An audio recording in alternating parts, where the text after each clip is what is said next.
How many people here have been to Baltimore? All right, how about Manhattan? All right, I'm naming sort of old East Coast cities with row houses. DC has some of this, in fact. And everyone knows what a row house is, hopefully. But I've pulled up a picture. This is a sort of contemporary version. But a lot of these are very old and date back to the mid or late 1800s in some cases, minus the vinyl siding, right? But just to give you an idea, I want you to, for this exercise on Bootleggers and Baptists, imagine yourself in the 1890s. And let's say we live in Philadelphia. We had a rough go of it, so I'll try to, give them something to think about if you're into Philadelphia. You're from Philadelphia. You're living in a row house. It's about 1890s, that time frame. Get the picture, right? You and your family run a butcher shop. This might be very foreign to your current existence, but just stick with me here. You and your family own a butcher shop. It's not just something you've picked up on the side. It's your livelihood, and it's something that has been, in effect, your family's lifestyle for 3 generations. So your grandfather was the starter of the butcher shop, your father carried on, and now you are in charge. It's a nice butcher shop right down the street, really, from where you live. It's very conveniently located. And this is your life. This is the world you know and have known since being a small child. It's a wonderful life. You enjoy your work. You enjoy your customers. You get a lot of personal satisfaction from this type of work. It's Saturday night. You've had a long week, busy week at the shop, but a very good one, a very profitable one, a lot of sales. And you are there in the kitchen after a nice, cordial dinner with your significant other, just relishing in the joy of your life. You know how wonderful it is, how lucky you are to live in Philadelphia, this vibrant, exciting city at a dynamic period of time. You have a great business, you have great clients, great family, great friends. You're able to make money and pay your bills on time and even build up a little bit of savings. It's a wonderful neighborhood. There's really nothing you would change about that life. It's perfect. And many of us have these conversations at various times in our lives, hopefully. It's sort of the apex or a peak moment where everything's going just wonderfully, right? Hopefully we've all had that at some point or another. So you can relate to this feeling of optimism and hope and happiness. And maybe you break out some champagne to celebrate because things are going really well for you. So Monday morning rolls around. You can't wait to get to work. That's not often the case that everyone has that, but you're so happy. I'm just going to march down. I'm going to get there a little bit early today. I'm going to sweep the front porch off, make sure it's nice and clean for our customers, and they'll soon be making their way in on Monday, as they always have before.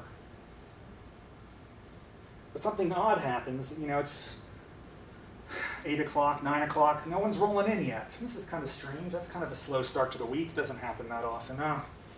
Probably nothing. Maybe just, who knows? Maybe there's some spectacle or a parade or something happening.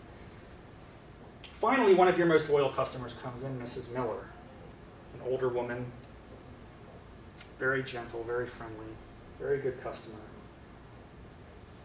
You hear the bell ring as she comes through the door. And you welcome her. Hello, Mrs. Miller. It's great to see you again. I know what cuts you like. We've been servicing you here for a long time. I'll be happy to pull out this roast. You can take it home to your husband, Howard, tonight.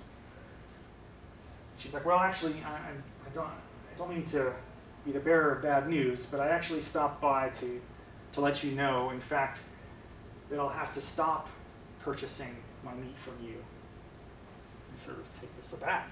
This is shocking news. Well, why? What's wrong? What have we done wrong? Was there something wrong with the last cut? I'd be happy to give you a refund. I mean, your business has been so important to us. What possibly could it have been? that would drive you away from what had been previously such a loyal customer? Well, it's nothing about you. It's not your store. You guys are great. You're very friendly. We love you as friends of our family. But I have to tell you, something interesting is happening. There's this new shop closer to the town, closer to the railroad yards, in fact. And they are selling the same cuts of meat there, but they're 30% less expensive. And your jaw hits the floor, right? 30% less? That's impossible. This is not possible. Oh, it is possible. It is, sir. Because it's interesting what's happening. You know, they're able to ship this meat from Chicago, all the way from Chicago to Philadelphia. And you're just taken aback. How on earth could they do that? You know, the cows and pigs that you slaughter, they're all relatively close by. Because you can't transport meat for long distances. It rots. It's not good for you. Well, no, sorry to correct you, but there's this thing that's apparently really fascinating, a new invention. It's called the refrigerated rail car. Have you heard of it? The Pullman refrigerated rail car.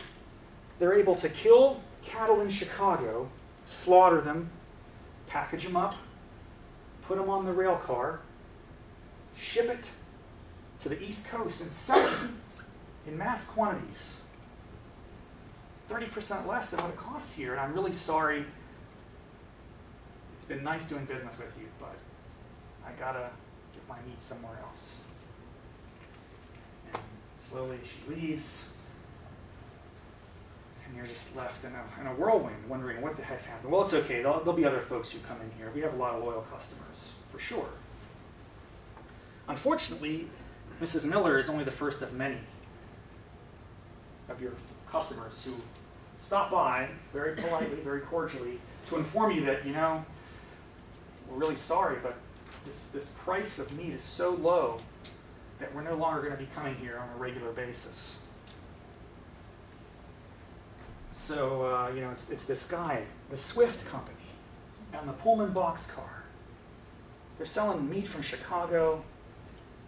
And just as that Saturday night you had the champagne and the highness and the apex of how great life can be sometimes when everything's going your way, now you're in the doldrums in the complete opposite end. Because your life has been turned upside down completely. You get home, talk to your spouse, and wonder, what on earth are you going to do? So now it's the end of the day. You've just had dinner. It's been pretty quiet. Not much conversation after a day like that. You're taking turns washing, drying the dishes. It's pretty silent, right? It's one of those moments when there's not much to say.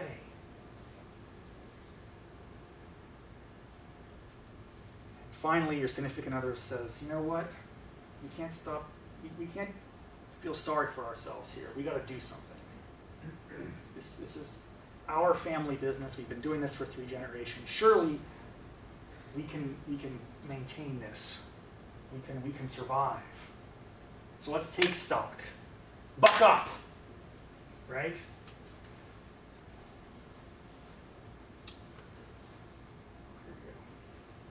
So let's do that. Let's take stock for a second. What do you do? What are your assets as a business like this? What do you have? Let's just start listing them off. What value do you have to provide? You have land. You have land, you have your house and your property, right? That's valuable, presumably. The store, the physical property that you own the title outright.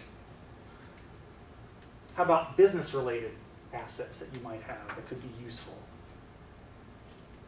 Or are you just going to give up and close your shop? I mean, you can't do that.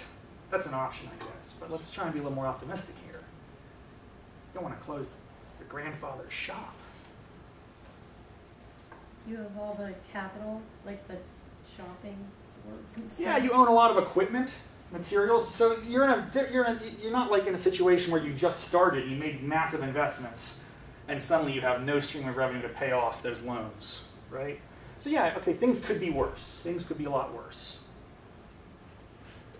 What else do you have? You have these customers. Now they're obviously not coming back, or at least many of them have informed you that they won't. But you know who they are. So you have those personal relationships. They may not mean anything in the immediate sense, but that's an asset that could be leveraged if marketed appropriately. What were you going to say, sir? Your expertise, trade. Expertise, trade. You've been doing this for a long time. Your reputation, your good name. That's all very good. Your knowledge of the area and the client base and your connections with local farmers. That's probably something that this guy from Chicago who's just shipping in stuff by the rail box or the boxcar load doesn't have. Okay, those are all important things. So what are you going to do? You have these assets. What do you do with them? Property, relationships.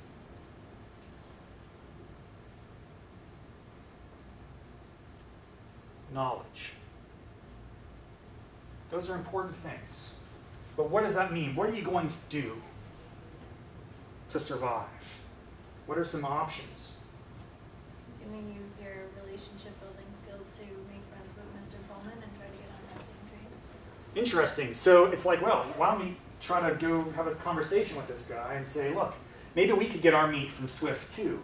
The problem is maybe Swift is more of a competitor than a friend. He doesn't want to sell you his meat, then you can jack up the price. He wants to sell it direct and make the most money. But maybe that's an idea. Maybe we could sell all this stuff to the competition. Mr. Swift, do you want to have we can have like a little an outlet shop here for people who don't want to travel all the way into the city to the rail yard. So yeah, you could use your property and kind of sell out, right? Anyone else? You could try to increase the quality of your meat and market it. Specialized cuts. Organic. Maybe not so trendy in the 1890s. But you could try to somehow define yourself differently. Locally owned, right? Proud to be a Philadelphian. And we get our cuts, and we're going to specialize in the high-end cuts or maybe the low-end cuts. Who knows? But that could be one thing. Specialize. I don't want to call it selling out, but that's for lack of a better term, surrendering. Selling these assets to your competitor and getting out of the business. Doing something else, right? That's an option. Maybe you could have a nice flower shop. I mean, that's the problem there is, you have all these assets, and especially when you talk about sentimental value that people have, that they put on property, trades, things of that sort. It's easy to imagine, oh, well, you could just do something else, right? But when people have been doing things not just for their own lives for many years as an adult, but also as you're raised as a farmer, or you're raised as a coal miner, some sort of trade or practice like that, or a car salesman, family car companies that get handed down from family to family. It's more emotionally wrenching to have to surrender that. What else? Let's think broadly here. What else can you do? You have a lot of options we're not getting into yet. This isn't a business class, so you're not getting graded on that, but I just want to get some other ideas. Create coalitions. Yeah, okay. Clearly, there are other local butchers in Philadelphia before the Swift company comes to town, right? So I wonder if they're having the same problem that we are. And lo and behold, you make some calls, shoot some emails, and yeah, you know what? The other competitors of yours, local meat providers in different parts of the city, they've had the same experience. Everyone's getting undersold by this guy out of Chicago. How could it possibly be? Well, maybe we're stronger together, right? We'll never beat them independently, but can we come up with some sort of co-op? Or can we leverage our resources to compete? That's an interesting option.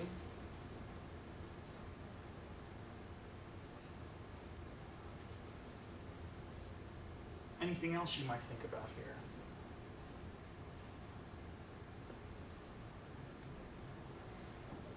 Where's the place that you sometimes go if you have a problem? If I got a problem, yo. If you got a problem, not vanilla ice, right? Sometimes, what do people do when they have a problem? They might think, well, geez, where should I go to get some help? Or your representative. Oh, my representative. Well, that might be an idea. Let's see what we can do, you know. And we're going to go to Harrisburg, Pennsylvania. We'll make the trek to the central part of the state. They say, you know, Pennsylvania is Philadelphia, Pittsburgh, and Alabama in the middle. So you're going to go to Harrisburg, the capital. You're going to meet with your state senator. Of course, he'll graciously bring you in. What's the problem? I'm happy to be here. What's the problem? So what is the problem? How would you describe that to your legislator? Yes? You're taking away my livelihood? They're taking away my livelihood. This guy in Chicago, this foreign meat provider, this guy is not just undercutting me, but all these other people. Maybe you've gone there not just by yourself, but strength in numbers, right? And maybe after some discussions you say, we're butchers. We're not accustomed to talking the language of laws.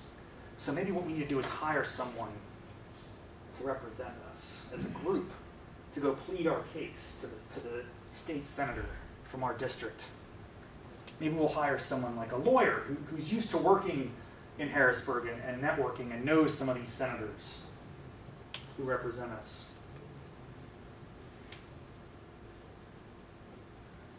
But yeah, the message is, whether it's from you or a group of you together as constituents, or from your hired gun, someone who communicates and talks the language, the message is, this guy in Chicago is putting us out of business. He's taking away our livelihood, and we cannot survive. So the senator understands this, and obviously he's distraught. But he's like, well, okay, what are you asking me to do exactly? Would you like me to put up a wall around Pennsylvania? Not let in the Chicago meat? How's that going to fly with customers who are buying that meat so inexpensive down there in the city? Those are my constituents too, you know. Put some kind of tax on it, out-of-state meat tax. Maybe we need a tax. Tax the foreign meat. Support your local butcher. Maintain the profits of the butcher. So you're asking me to introduce legislation that's going to basically enrich you. I don't know how I like the sound of that. What are we going to call that bill? Protect Your Local Butcher Act. Raise the Cost of Meat Act. No, these aren't good names for legislation. That's not going to work. Health regulations. Why don't you get back to me? Okay, so your group's a little distraught, but then you're hitting the nail right on the head. Maybe there's some other angle. There's some other way you could get the attention of a policymaker who may be a little bit reluctant to impose costs on his other constituents for the benefit of a few when it's so transparent like that. But wait a second. Maybe there's this interesting thing. We've scientific progress and microscopes. And can you believe it? There's these little microorganisms. They're all over the place. They're kind of scary looking. Haven't you ever heard the word botulism? Salmonella? That's a cattle inflicted with botulism. I think. I don't know. I just Googled it. This is what comes up when you look at salmonella. You can't do this in the 1890s, but there are scientists. They're studying these things. They're starting to understand germs, cause and effect, relationships, hygiene. And what is it about that meat from Chicago? Well, it's in refrigerated rail cars, but come on. That's a new invention. And I guarantee you that not every car is equally refrigerated And some of that meat that's getting down here and sold is contaminated. So now what have we done? We've turned this from an economic issue into a safety issue. You don't have to have a bill called the Save Your Local Butchers Act. You can call it the Meat Safety Act, which is what it was called. This is based loosely on history. And what's the Meat Safety Act going to do? What do you want as a butcher? Think very carefully about this. What do you think the Meat Safety Act, what provisions would you like it to have?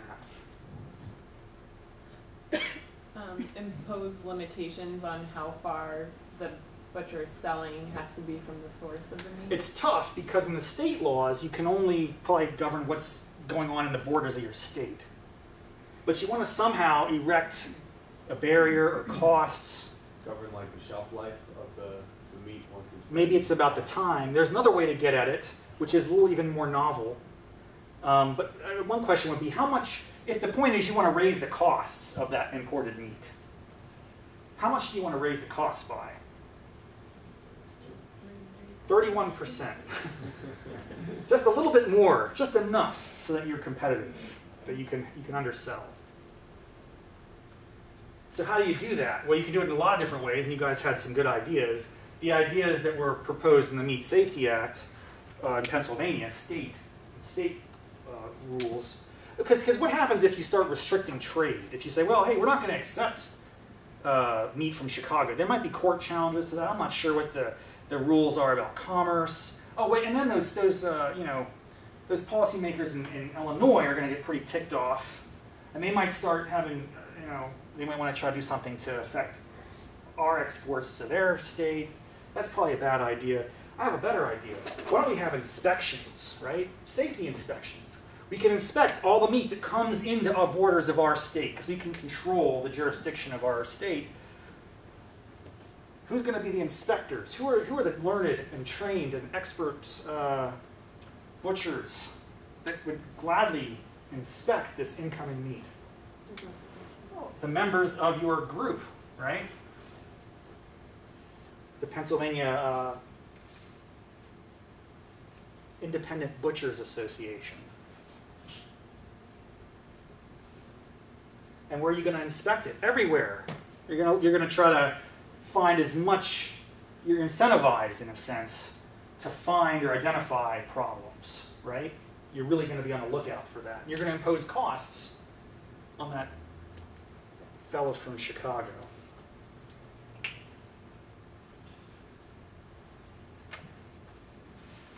Gustav Swift.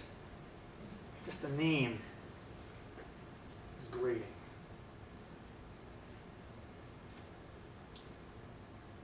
And so sure enough, Pennsylvania is the first state to pass a law to ensure meat safety through inspections that domestic producers are much more capable of meeting than quote-unquote foreign producers, non-Pennsylvania producers. And this works for a little while. It keeps your business afloat. But before too long, Gustav Swift, as these states start passing, as other states start passing similar laws, so first it's Pennsylvania, then New York, Maryland. This is really cutting into Gustav Swift's profit, right? He's going to take notice pretty quickly. He's going to go, what's going on down there? First of all, they're overstating the problem, right? They're just trying to get rid of me as a competitor. What's the other thing that's bothering Gustav? It's not just Pennsylvania, it's New York, it's Maryland, it's other states. And what's the challenge there? Every state's different. Every state has different standards, every state has different inspectors. Some are more prone to briberies, others are not. It's a really tough system to navigate, makes the costs even higher. So what does Gustav want? Well, ideally, he wouldn't want any of these rules, right? But if that's not the world that he lives in, what would he want more than a bunch of patchwork rules from state to state? One rule. I want to know one rule. I want to write that rule so I can meet that standard. and then I'll be set, right? So while the independent butchers go to their state capital, where does Gustav go? Washington, D.C. Washington, D.C., and we see a similar process play out. And it's not just Gustav, it's other major meat manufacturers, meat producers, who are affected by these challenges to conduct commerce in other states. Interestingly enough, many of these large manufacturers of meat, if you will, meat producers, are among the first to lobby Congress for a Meat Safety Act, federal, right? And this gets at the heart of Bootleggers and Baptists. And the real key lesson I want to hammer home today, and hopefully you'll remember and carrying forward if you ever run into people who have a Schoolhouse Rock view of the world, you can enlighten them. And that is, it is not the case that big business hates regulation. Corporations hate regulation. It is the case that corporations hate some regulation. Some regulation, not all. And in many instances, and we're going to review some more contemporary examples, in many instances,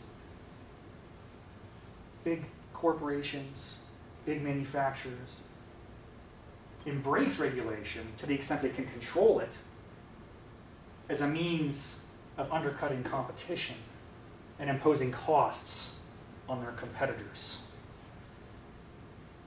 And this is an interesting theory developed by Bruce Yandel, who worked at the Federal Trade Commission, and hopefully you read those two papers. And he provides really interesting examples of this theory in practice. Last week, I offered the opportunity for you guys to tell me some examples of this playing out, and you did, for the most part, you guys got it right on the nailed it right on the head. The funny part of the story is,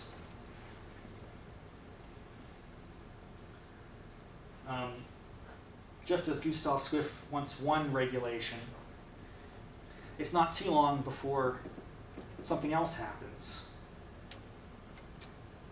As Bruce Yandel mentioned, sometimes technology advancements drive these dynamics of Bootleggers and Baptists. And in this story, it doesn't end when Gustav and the bigger meat producers get their federal Meat Act, Meat Safety Act. In fact, it's not before too long that we start seeing on our shores meat from faraway places, Argentina. Haven't you heard of the refrigerated ship? They can kill cattle in Argentina. Oh, great. Have you ever gone to an Argentinian steakhouse? Fantastic. They can kill it, put it on a refrigerated ship, and get it to here, and they can undersell us. So suddenly, Mr. Swift and other domestic meat manufacturers, they're not so worried about the states and the locals. They become concerned about foreign competition. How can we impose costs? Oh, certainly the refrigerated rail car is scientifically proven. Traveling from Chicago to Philadelphia is a matter of hours or days, perhaps. But from Argentina to New York, that's weeks. No way can that be safe, right? So they maybe embrace and start using some of the same arguments, the very arguments that were used against them with respect to meat safety, to push for laws and restrictions that will benefit them economically. And this is what Dr. Yandel is getting at with this theory.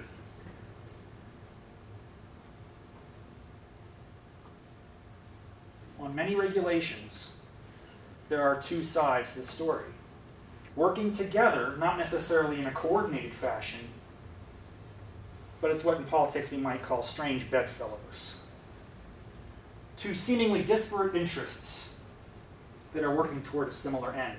One, for goodness, for righteousness, for morality, for health and safety, and the public interest.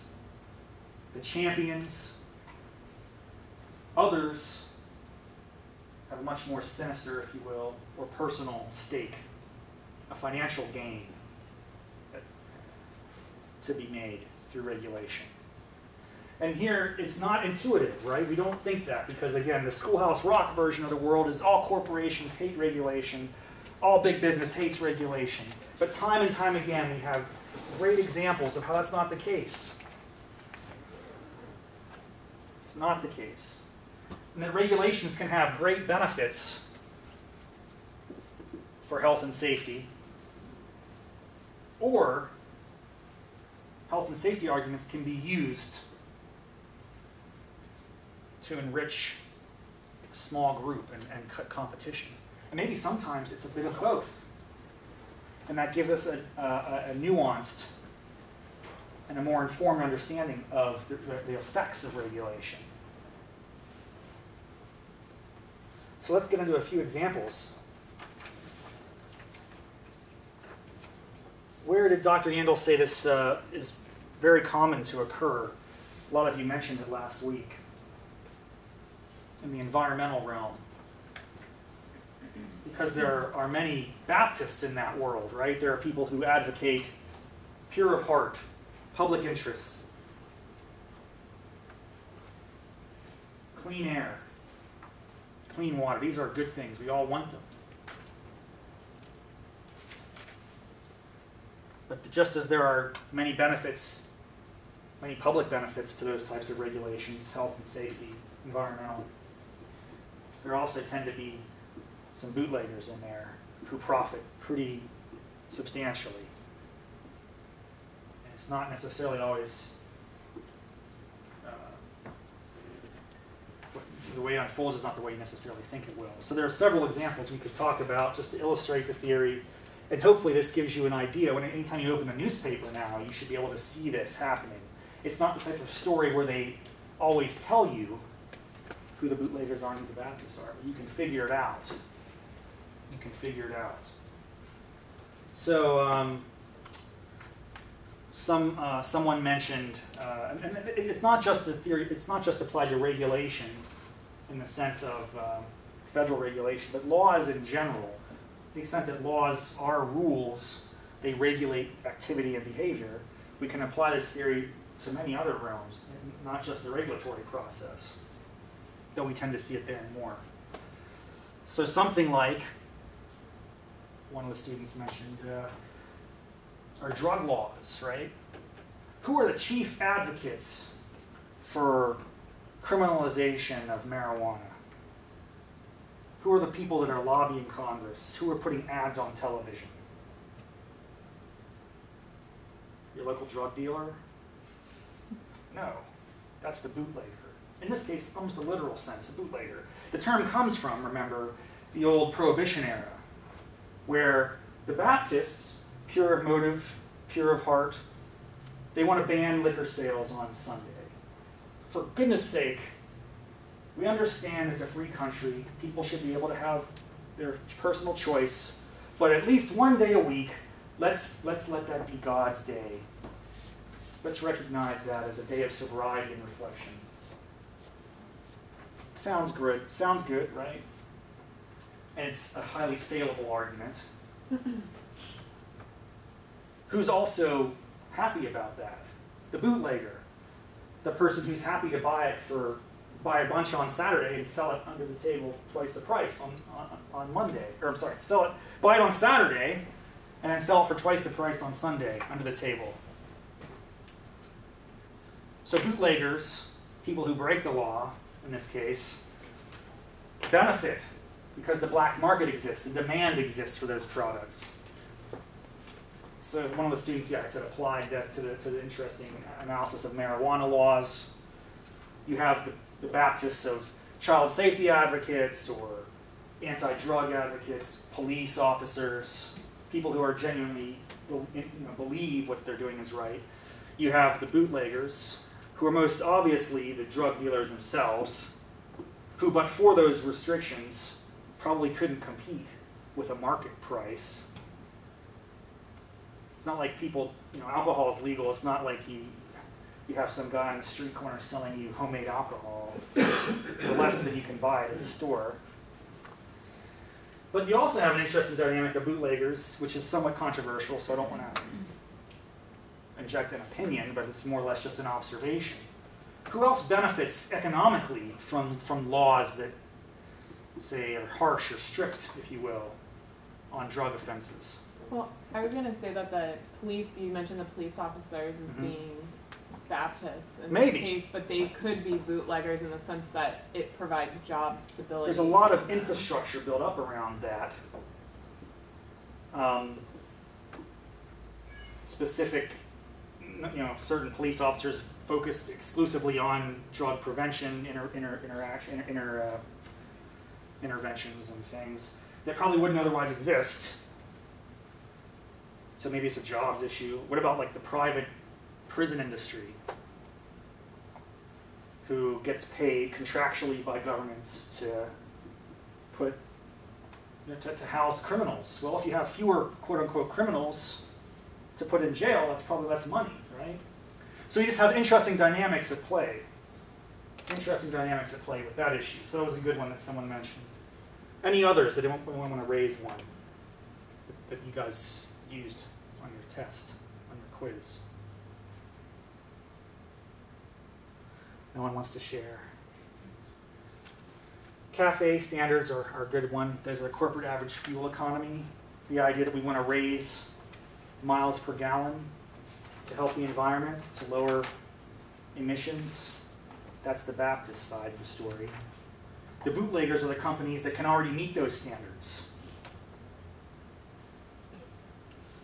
Let's raise them. Let's raise them through the roof because we have the technology to meet the standards and we know our competitors don't. So it's not surprising that many companies that have technological advancements and a leg up on the competition don't just want to offer the consumers cars with better fuel efficiency. They want to force the consumers to have to buy their cars, right? Or at least force the consumers to have to buy cars with a certain level, knowing that that's going to impose costs on some manufacturers that don't have the technology yet to get there.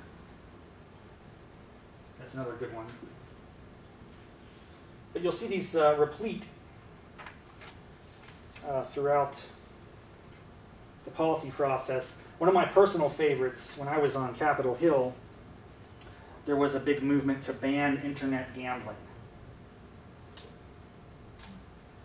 I haven't followed that. This was back in the early 2000s. It may have been banned by now. I don't know. This was legislation to outlaw these internet gambling websites. So, who are the Baptists in that? Who can you imagine coming into a member's office? You should ban internet gambling. Literally Baptists, right? Christian Coalition. Gambling is bad. It's sinful. It's corruptive of the family. Right? You can imagine those arguments. Who else might be interested in internet gambling? Gaming, as the word might be. Casinos, yeah. Hey, wait a second. So you had the National Gaming Association, it's not gambling, it's gaming. The National Gaming Association coming and saying, hey, look, we're one of the most heavily regulated industries. You have to come on location. We have an ID system. We make sure you're 20 or 18 or 21, whatever the laws are in the state. We regulate it. We make sure it's fair. No one's getting ripped off. This online stuff, man, that's shady. It's dangerous. It's corruptive. You could have little kids on the internet clicking away, blowing their parents' life savings. Some of those arguments might be true, but certainly there's a competitive issue there as well. If you can log on and play blackjack from the comfort of your own home in your pajamas, as opposed to having to pay for cross-country airfare to go to Vegas, you might see some decline in those the on-site gambling. So that's a competitiveness issue, right? So it's right, the Gaming Association came in there, opposed to internet gambling. Who else was opposed to it? And I'll tell you who, and then you tell me why. The National Association of Convenience Stores. Scratch ticket. Scratch-off tickets. Hey, we're never going to sell those to anyone under the age of 18. But what's even more important, that, yeah, okay, they cut into our competition is selling state lottery, but what else about the convenience stores do they benefit from that, having that service? Well, when people come in there, they're also buying. This is the craziest thing. Whenever I go into a 7-Eleven and I'm just like, I'm going to get a pack of gum. I get like a pack of gum and a Coke and like 5, whatever, snooze. I mean, there's like, you can get anything. You never really intentionally go in there and you come out with more than you ever thought you were going to get. So this happens. People go, I'm going to go grab a lotto ticket real quick. Oh, this is my compulsive purchase section. I get a couple Snicker bars here. So, convenience stores live off that stuff. They thrive off it. But if someone is like, well, I could walk down the street and get a scratch off, or I could just sit here and log on to Golden Palace. Not that I've ever done that.